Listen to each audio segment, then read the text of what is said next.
In the modern economy, we are under a constant psychological siege. Corporations spend billions of dollars to convince you that your identity is tied to what you consume.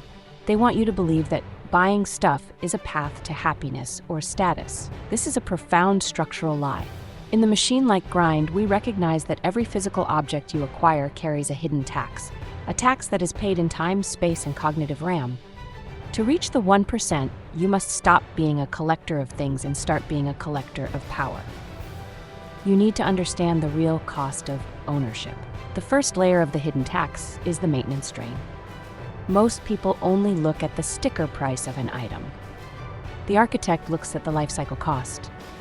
Every object you own requires maintenance. It needs to be cleaned, insured, repaired, or upgraded. A bigger house requires more cooling and more cleaning. A luxury car requires specialized parts and higher insurance premiums.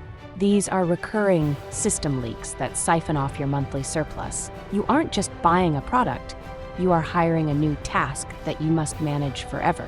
If the utility of the object doesn't outweigh the maintenance drain, the object is an enemy of your wealth.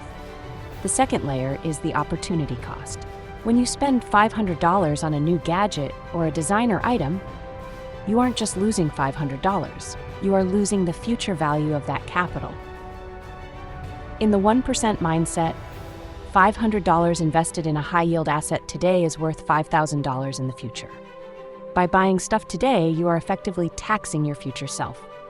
You are trading a decade of freedom for a moment of dopamine. The hidden tax is the compounding interest you never got to earn because your capital was locked in a depreciating asset sitting in your closet. The third layer is the cognitive drag. Physical clutter leads to mental clutter.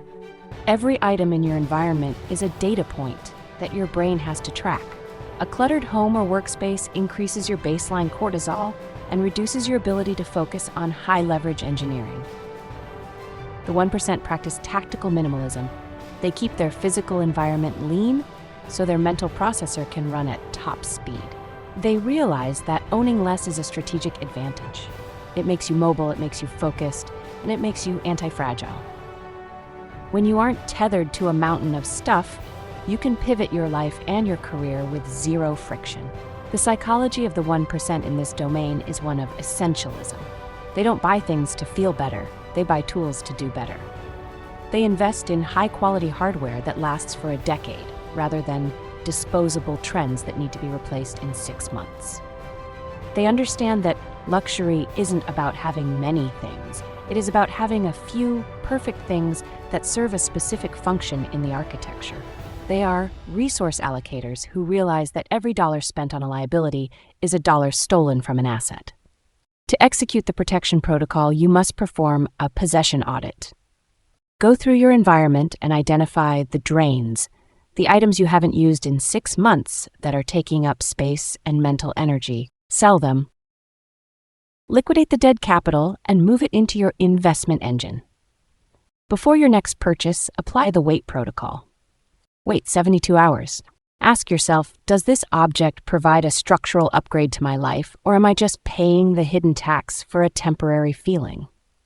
You cannot build an empire in a warehouse full of junk. Wealth is found in what you keep, not in what you show.